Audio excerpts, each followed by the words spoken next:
trying to think now. Wait a minute. Was it Friday? Yeah, Friday. Day before yesterday, I had one. I had a big old grasshopper on. And it was a rainbow. He was a tad bit bigger than this one. And well, he was really.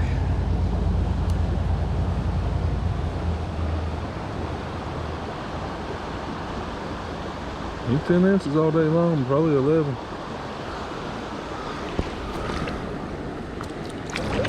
Another thing that's got to happen, I got to have me a little mini tape measure. It's a must. I'm talking about for the last 3 weeks now.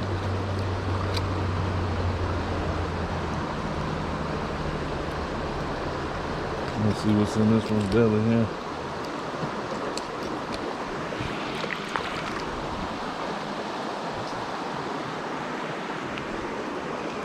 See a little bit anyway. There ain't much in there. It's just, yeah, he's got some bugs. Look like he got a, I don't know if that's a grasshopper. That's like what they call a scallion, I think, or something. He's got some bugs, and I was mentioning that I think they all like worms. They'll all eat crawdads. They'll all eat grasshoppers. The browns eat the grasshoppers, trust me. That's what I was saying when I was telling the little story I was telling just now. About 4 or 5 years ago, 5 or 6 years ago, I can't remember.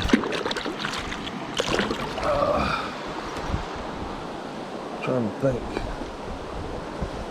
Wish I could remember when that was, but it's been a while back.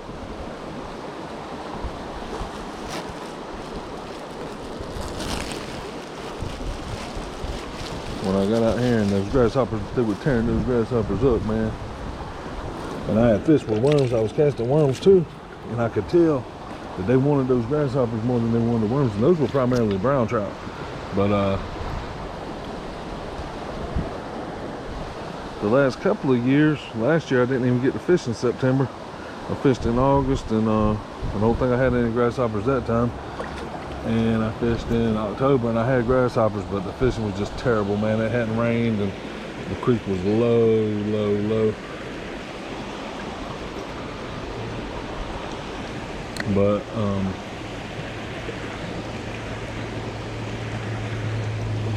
it seems like maybe rainbows maybe like the grasshoppers a little bit better than the browns, whereas browns will go more on crawdads for their alternate.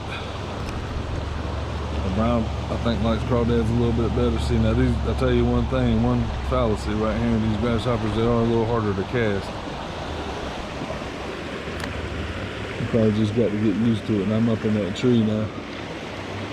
Probably got to get a little more, I'm used to just letting the worm go, man, and the worm usually has a little more weight to it, and kind of enhances your cast. I got out of there, it wasn't too bad. And this is a chewed on hopper right here. I'm gonna cast up there so it has time to sink down in the water a little bit as it comes down. Now right up here, I was fishing here, I can't remember when it was earlier this year. I had fished this hole, and I would have walked up even further than I was right now, and I caught one over there, and the water was higher. But I have already casted over there a couple of times already over here. But that's where there was something. I started fishing this hole that time earlier this year, and it was like, I got hung up in there or something, and it's kind of like a strange trout hole in the fact that it's almost like you could, almost like pond fishing. In other words, you could just sit here and fish this hole for 30 minutes or an hour, and potentially,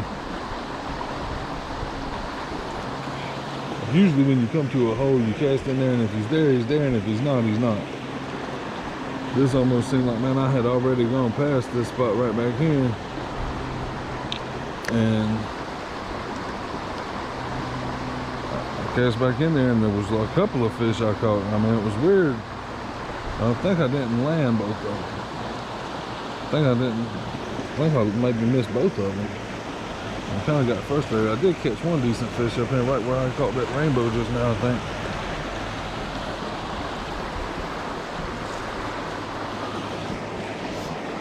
Back that day, I got frustrated myself that I had kind of moved too far up in the hole, and I felt like I had spooked those fish over there. Now right over here, I caught a big one there one time underneath that rock over there.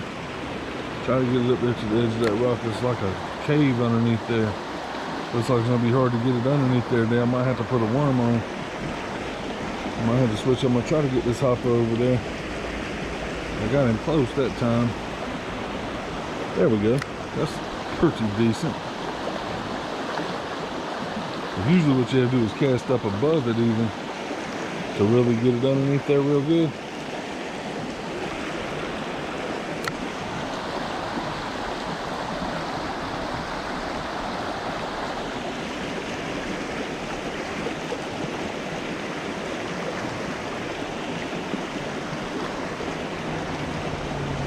I think I'm going to switch to a worm here.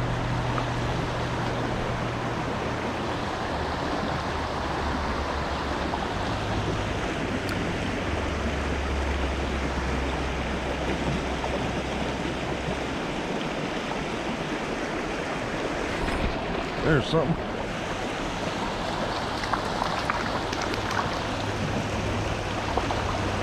A wild little fish. Look at that thing, boy. He is going crazy. He went crazy. This right here makes me think that it's the old adage, man, that like the fish in there almost all the time, man. Not in, you know, not saying right here, but there's fish in the creek all the time, and you go there and you fish these holes and you wonder why you didn't catch one or whatever. They're there. Well, sometimes they're just not feeding as good. Well, that fish right there, for the size of him, goodness, he put on something.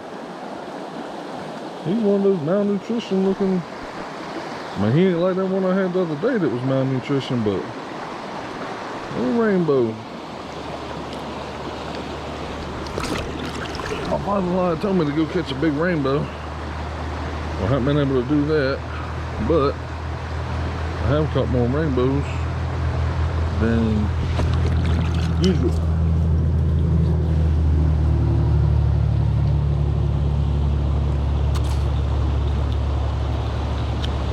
Usually this is a brown trout hole right here.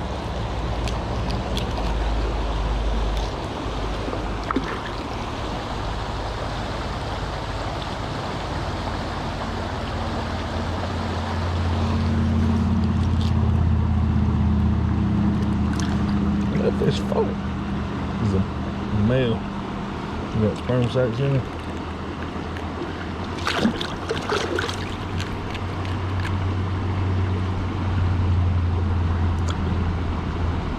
Somebody was telling me these stockfish that they do something so they won't reproduce.